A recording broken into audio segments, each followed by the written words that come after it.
To continue the event today, I would like to invite Taleeb Noormohamed, the MP for Vancouver-Granville and chair of the Federal Liberal Pacific Caucus. MP Taleeb was awarded the Governor General's Caring Canadian Award and the Queen Elizabeth II Diamond Jubilee Medal. He earned his Bachelor of Arts from Princeton University, a master's degree in international education policy from Harvard, and an Oxford University for his doctoral studies.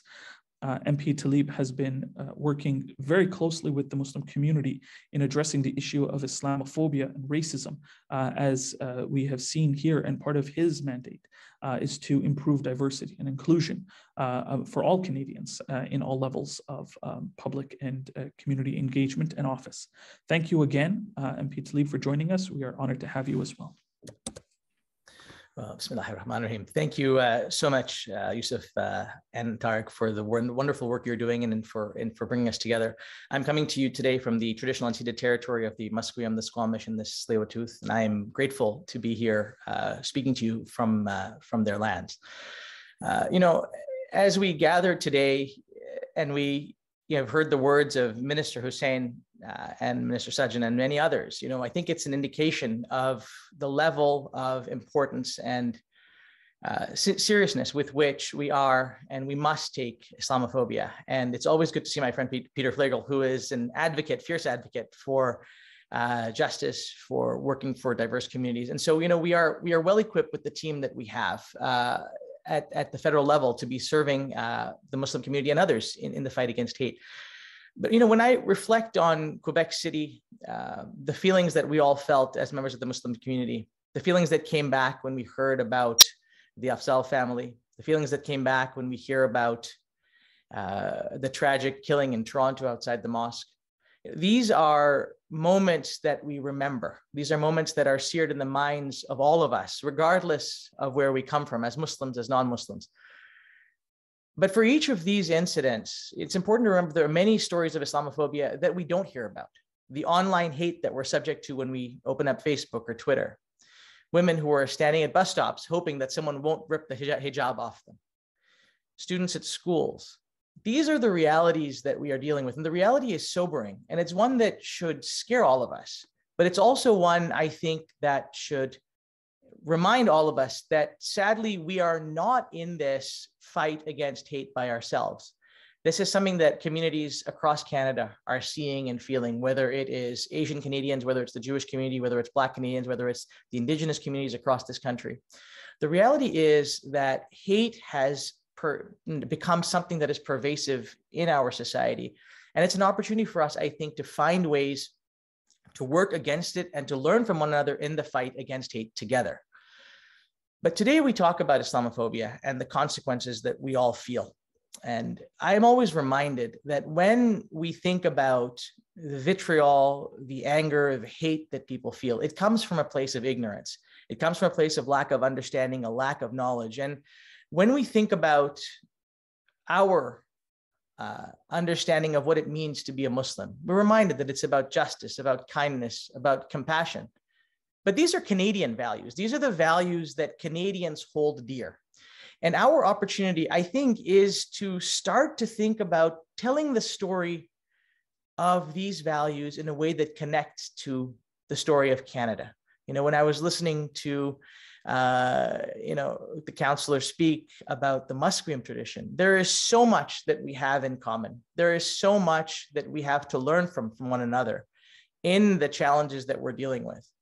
And I'm always reminded that there are incredible role models for Muslims, for young Muslims, who are doing great things across this country, whether it's folks like Yusuf or Tariq here, whether it's Muhammad Faki back east. These are people that are exemplars for what it means to live the values of your faith.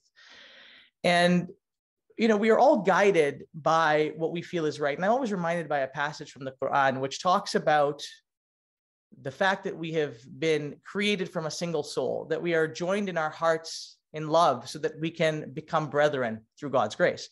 That's, to me, a chance for us to really think about what does it mean to be part of this Canadian family, to be part of this Canadian mosaic. Each of us brings our richness, our piece of the pluralistic pie that is Canada. But for us to be successful in that conversation, to be successful as Canadians in building this country that we aspire to build, we have to think about what it means to take on hate in every form, meaningfully, intentionally, and collectively. This is not going to be a battle against Islamophobia that is fought and won just by Muslims.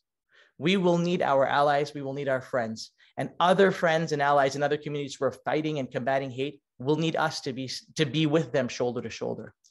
So as we have these conversations today, which are incredibly important, as we hear from the voices that have come together in thinking about this important issue and how we deal with it, how we recognize it, how we address it, and how we overcome it, I think it's ever more important for us to take stock of how far we have come, but also how much more work there is yet to do. The work that Minister Hussein has talked about that the government is going to be doing is important, and it's essential for us in setting the tone. But government alone cannot do this.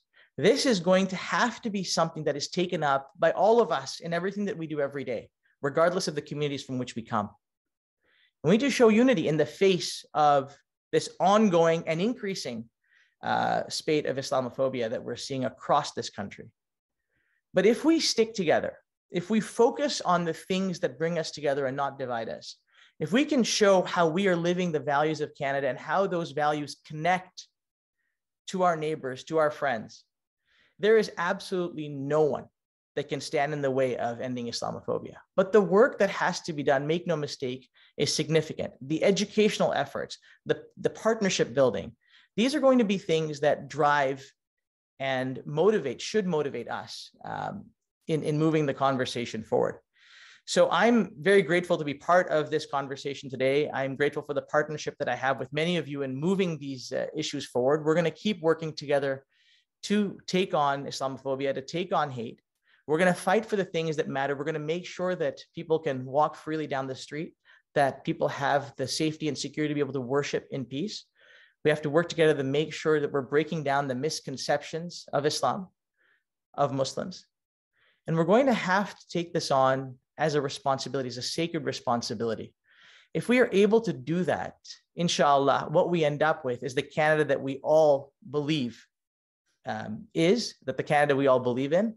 And I think it sets us up well for a future in which we look back on these times as moments of learning, as moments of grief and sadness, of course, but moments of learning, moments of coming together, moments of creating unity, and moments that are definitive in the building of this incredible country. So I want to thank you all for having me here today. I look forward to the conversations today.